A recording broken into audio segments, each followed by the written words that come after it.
Varicose veins కి సరైన చికిత్స కోసం సంప్రదించండి ఎవిస్ హాస్పిటల్. నమస్తే వంజి గారు. నమస్తే అండి. వంజి గారు, హెయిర్ డైస్, హెయిర్ కి సంబంధించి సిరీస్ చేస్తున్నాం కదా మనం. ఇందులో డాండ్రఫ్ గురించి మనం చాలా విషయాలు మాట్లాడుతాం. అవునండి. అయితే హెయిర్ డై గురించి ఇవాళ రేపు చాలా కామన్ అయిపోయిందండి. చిన్న పిల్లల దగ్గర నుంచి ప్రతి ఒక్కరు కూడా డైస్ వాడేస్తున్నారు. ఒకవేళ హెయిర్ బాగున్నా కూడా కలర్స్ వాడేస్తున్నారు. కరెక్ట్. వీటికి గ్యాప్ అవసరమా? అసలు ఎన్ని రోజులకు ఒకసారి హెయిర్ డై వేసుకోవాలండి? ఫస్ట్ థింగ్ ఏంటంటే హెయిర్ డై వేసుకోవాల్సిన అవసరం వచ్చేస్తుంది ఇప్పుడు అందరికి. తొందరగా గ్రేయింగ్ అయిపోతుంది కదండి. దానివల్ల అంటే ఇప్పుడు ఏంటంటే ఒక ఏజ్ వచ్చిన తర్వాత హెయిర్ డై ఫైన్, ఒక till A point I think henna IndiGo తోటి మనం మేనేజ్ చేసుకోవడమే బెటర్. ఓకే, హెన్నా ఇండిగో పెట్టుకున్నా కానీ కొంచెం ఏ గ్యాప్ 15 days ఒకసారి henna and IndiGo. And hair colours వచ్చేటప్పటికి అవునండి, కొంచెం జుట్టుని డ్రై చేసేస్తూ ఉంటాయి కదా, కాబట్టి 15 days ఒకసారి. అంటే నేను చేసే చాలా టెక్నిక్స్ ఉన్నాయి. ఇక్కడ తెల్లగా అయిపోతూ ఉంటుంది పెద్దవాళ్ళు అయిపోయిన తర్వాత. సో వాటికి ఏం చేస్తానంటే అది కలిపేసి ఫ్రిడ్జ్ లో పెట్టి అలా కనపడినప్పుడల్లా కొంచెంసేపు పెట్టేసుకొని హెయిర్ అంతా జస్ట్ ఈ పార్ట్ లో ఉన్నాయి కదండి ఆప్షన్స్. సో కాబట్టి అట్లా అనమాట. బీట్రూట్ జ్యూస్ ఒకటి బాగా వర్క్ చేస్తుంది అందులో. సో అవి మనం చక్కగా ఏ హెయిర్ కి ఎట్లా కలుపుకోవాలి, ఏ కలర్స్ కి ఎట్లా కలుపుకోవాలి అన్నది మళ్ళీ చూద్దాం మనం ప్రాక్టికల్ గా. సో హెయిర్ డైకి వచ్చేటప్పటికి ఏంటంటే, డై పెట్టుకున్నప్పుడు ఒకటి అందరు గమనించాల్సింది ఏంటంటే, రెగ్యులర్ గా dye okay it's given, dye పెట్టుకోవడం వల్ల ప్రాబ్లమ్స్ వస్తాయి, స్కాల్ప్ ఇష్యూస్ వస్తాయి, తెలిసిందే అవేర్నెస్.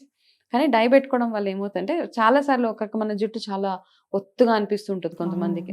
అయితే అది కెమికల్ బిల్డప్ అన్నమాట. మన ఈ జుట్టు ఒక్కొక్క హెయిర్ స్ట్రాడ్ మీద మనము కెమికల్ పెట్టుకున్న తర్వాత దాంట్లో ఎంతో కొంత దీని మీద ఒక పూతలాగా తయారైపోతుంది అనమాట, ఒక కోటింగ్ లాగా వచ్చేస్తూ ఉంటుంది. ఆ కోటింగ్ వల్ల మనకి జుట్టు కొంచెం ఏదో లావుగా ఉన్న ఫీలింగ్ వచ్చేస్తూ ఉంటుంది, పఫీగా అనిపిస్తుంది. సో ఆ కోటింగ్ ఎప్పుడైనా మనం ఏదైనా థెరపీ ట్రీట్మెంట్కి వెళ్ళినప్పుడు, పార్లర్స్లో ఈ మధ్య చేస్తున్నారు, అదంతా తీసేసాక మనకి ఇంతే జుట్టు ఉంటుంది అప్పుడు ఫైనల్గా. సో ఇది ఈ ప్రాబ్లం రాకుండా ఉండాలి అంటే కనుక మన హెయిర్ హెల్దీగా ఉండి, అఫ్ కోర్స్ డైస్ పెట్టుకోవచ్చా పెట్టుకోకూడదు ఇవన్నీ పక్కన పెట్టేస్తే, పెట్టుకోవాల్సిన సిచ్యువేషన్స్ వచ్చేసినాయి కాబట్టి డై పెట్టుకున్న తర్వాత మనం చేయాల్సిన చిన్న మంచి ఎఫెక్టివ్ హోమ్ రెమెడీ ఒకటి చెప్తా. ఏం చెప్తారంటే, డై పెట్టుకోవడానికి ముందు, లేకపోతే వారానికి ఒకసారి డై పెట్టుకునే వాళ్ళు ఉన్నారు, 15 daysకి ఒకసారి ఉన్నారు. ఏదైనా ఒకసారి మీరు డై పెట్టుకున్న 5 daysలోనో 6 daysలోనో గ్రీన్ టీ ఉంటుంది కదా, గ్రీన్ టీస్ మనం ఇంట్లో తెచ్చి అలా పాడేస్తూ ఉంటాం. దాన్ని బాగా బాయిల్ చేసేసి గ్రీన్ టీ పౌడర్ కొంచెం ఎక్కువ తీసుకోండి క్వాంటిటీ, గ్రీన్ టీ పౌడర్ తీసుకుని దాన్ని బాగా మరగబెట్టి ఆ డికాషన్ ఏదైతే ఉంటుందో దాన్ని జుట్టుకి బాగా మసాజ్ చేసుకోండి. ఆ డికాషన్ అంటే కొంచెం ఆయిల్ లాగా కాదు, ఒక మంచి 1 liter ఆఫ్ డికాషన్. మీరు ఆప్షన్స్ మీరు చూసుకొని మీరు ఎలా చేసుకుంటారో, జస్ట్ హెయిర్ మీద పోసుకొని దాన్ని హెయిర్ని ఇట్లా రిన్స్ చేయడం అనమాట. బాగా రిన్స్ చేసి దాన్ని అదంతా అయిపోయిన తర్వాత ఒక 10-15 minutes 20 minutes అట్లా వదిలేసిన తర్వాత హెయిర్ వాష్ చేసుకోండి.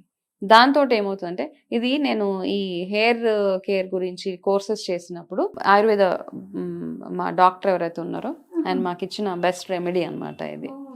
కాబట్టి ఆ గ్రీన్ టీ తోటి చేసుకుంటే ఆ కెమికల్ ఇంపాక్ట్ అన్నది కాస్త తగ్గుతుంది. మళ్ళీ చేసుకున్నప్పుడు గ్రీన్ టీ, సో ఈ బిల్డప్, కెమికల్ బిల్డప్ ఏదైతే ఉంటుందో అదంతా అక్యూములేట్ అవ్వకుండా ఇది కొంచెం హెల్ప్ చేస్తుంది. కాబట్టి గ్రీన్ టీలు తాగడము అవన్నీ పక్కన పెట్టేస్తే హెయిర్ కి కొంచెం నరిష్మెంట్, ఇది మాత్రం ఖచ్చితంగా చేయాలి. ఈవెన్ హెన్నా పెట్టుకున్నప్పుడు కూడా చేయవచ్చు ఇది. సో హెన్నా పెట్టుకున్నప్పుడు కానీ, హెయిర్ డైస్ వేసుకున్నప్పుడు కానీ ఇది చేసుకోవచ్చు. హెన్నా సేఫ్, యాక్చువల్గా హెన్నా ఈజ్ సేఫ్ థింగ్. డైతో కంపేర్ చేస్తే హెన్నా పెట్టుకున్నప్పుడు కూడా దాన్ని ఎట్లా కలుపుకుంటున్నాము, ఎట్లా పెట్టుకుంటున్నాము, మనం దాన్ని బేస్ చేసుకొని మన జుట్టు మాయిశ్చర్గా ఎలా ఉంచుకోవాలనేది ఆప్షన్స్ ఉన్నాయి. క్యాప్ పెట్టుకుంటే ఏంటంటే కలర్ కొంచెం తొందరగా డ్రై అయిపోతుంది అండి. క్యాప్ పెట్టుకోకపోతే ఏమవుతుందంటే, మనం అలా గోరింటాకు పెట్టేసి వదిలేస్తే గాలికి ఎండకి బాగా ఎండిపోయినట్టు అయిపోతూ ఉంటుంది. ఆ ఎండిపోయిన తర్వాత కొంచెం హెయిర్ లాస్ అవుతూ ఉంటుంది, అది కూడా ఉందన్నమాట. కాబట్టి క్యాప్ పెట్టి 2 hours డైకైనా హెన్నాకైనా కూడా క్యాప్ మస్ట్ అంటారు. క్యాప్ పెట్టుకుంటే బెటర్ అండి. క్యాప్ పెట్టేసుకుంటే కొంచెం బెటర్ గా ఉంటుంది. బాగా డ్రై అయిపోతే జుట్టు హార్డ్ అయిపోతుంది. తలస్నానం చేసుకున్నప్పుడు జుట్టు అంతా ఫాల్ అయిపోతూ ఉంటుంది. కాబట్టి డై కానీ హెన్నా కానీ పెట్టుకున్న తర్వాత నార్మల్గా మనము హెడ్ బాత్ చేస్తాము తప్ప షాంపూ పెట్టకూడదు అంటుంటారు. తర్వాత ఒక 1 day తర్వాత ఆయిల్ పెట్టి షాంపూ చేయమంటారు. అది హెన్నాకండి ఎందుకంటే అట్లా అంటే ఆ కలర్ కదా, హెన్నాలో ఉన్న colour. Henna is a natural procedure అండి. కాబట్టి ఏమవుతుందంటే ఈ హెన్నా అండ్ ఇండిగో కాంబినేషన్స్ చాలా చాలా ఉన్నాయి. గ్రే హెయిర్ ఉన్న వాళ్ళు హెన్నా పెట్టుకుని నెక్స్ట్ డే ఇండిగో పెట్టుకుంటే బ్లాక్ హెయిర్ డెఫినెట్ గా మీ బ్రౌన్ హెయిర్ ని బ్లాక్ చేసే తత్వం ఇండిగోలో ఉంది. అవును. కొంతమంది ఏం చేస్తారంటే డైరెక్ట్ గా ఇండిగో, నేను కూడా సజెస్ట్ చేశాను చాలా సార్లు టైం లేనప్పుడు డైరెక్ట్ ఇండిగో హెన్నా కలుపుకునే ముందు కాస్త ఇండిగో అందులో వేసేసి పెట్టేసుకోండి అంటే, అప్పుడు ఏం చేస్తుందంటే అప్పుడు కూడా కొంచెం బెటరే. బాగా గ్రే హెయిర్ ఉన్న వాళ్ళకి ఏం చేస్తుంది అంటే ఇండిగో బ్లూ కలర్ కి టర్న్ చేసేస్తుంది జుట్టుని. కాబట్టి బెస్ట్ ఆప్షన్ బాగా గ్రే ఉన్న వాళ్ళు ఫస్ట్ హెన్నా పెట్టుకుని 1 డే గ్యాప్ ఇచ్చి బ్రౌన్ హెయిర్ మీద ఇండిగో పెడితే అది బ్లాక్ గా కనపడుతూ ఉంటుంది. ఈ లోపు మధ్యలో షాంపూ చేయకూడదా? ఎప్పుడు మధ్యలో షాంపూ లేదు, హెయిర్ వాష్ చేసేసుకొని జుట్టు బాగా ఆరిపోయిన తర్వాత హెన్నార్లో ఏమవుతుందంటే మనం 2 hours పెట్టుకున్న తర్వాత హెయిర్ వాష్ చేసాక డ్రై అయిపోయాక నెక్స్ట్ డే మార్నింగ్ కి దాని కలర్ మనం చేతికి పెట్టుకున్నా అంతే కదా, మనం కడిగేసినప్పుడు పెద్ద ఏం కనపడదు, నెక్స్ట్ డే కి కాస్త కలర్ బాగా పట్టుకుంటది. కాబట్టి అంత బ్రౌన్ అయిన తర్వాత మీరు ఇండిగో పెట్టుకుంటే బ్లాక్ గా కనపడుతూ ఉంటుంది. కొంతమందికి హెన్నా కానీ ఇండిగో కానీ పెట్టుకున్న తర్వాత జలుబు వస్తుందండి, ముక్కు పట్టేసినట్టుగా, గొంతులో ఏదో ఇచ్చింగ్ అట్లా. అవును, అంటే అది పడట్లేదు అని అనుకోవాలా? సిమ్టమ్ ఎందువల్ల అంటారు? కొంతమందికి అంటే హెన్నా చలవ చేసే తత్వం కదండి కొంచెం, కాబట్టి వాళ్ళు పెట్టుకునే టైం చూసుకోవాలన్నమాట. పెట్టుకునే టైం ఆఫ్టర్నూన్స్ అట్లా చూస్ చేసి పెట్టుకోవడము, వాళ్ళు పెట్టుకున్న తర్వాత కొంచెం ఎండలో కాసేపు అట్లా తిరగడం, ఇవన్నీ చేసి ఇవన్నీ అంటే ఆప్షన్స్ అంతే. చలికాలంలో కొంచెం అవాయిడ్ చేయడము, ఇలా వస్తున్నాయి కాబట్టి వెంటనే కలర్ కి షిఫ్ట్ అయిపోతారు, కెమికల్ కలర్ కి. మైగ్రేన్ హెడ్ ఏక్స్ ఉన్న వాళ్ళు వీళ్ళు. సో ఈ హెడ్ ఏక్స్ అవి ఉన్న వాళ్ళు కొంచెము స్టీమ్ అవి రెగ్యులర్ గా తీసుకుంటూ ఇవన్నీ చేస్తే దాంట్లో నేచురల్ మెథడ్స్ చాలా మంచిది. ఇవైనా కూడా గ్యాప్ తీసుకోమంటారా?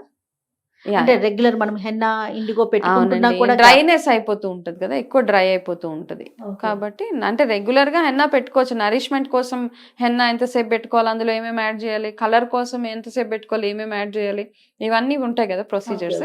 దాన్ని పేస్ట్ చేసుకుని మనము ఎంతసేపు ఉంచుకోవాలి, ఎంత గ్యాప్ లో మనం పెట్టుకోవాలి అనేది ఉంటుంది.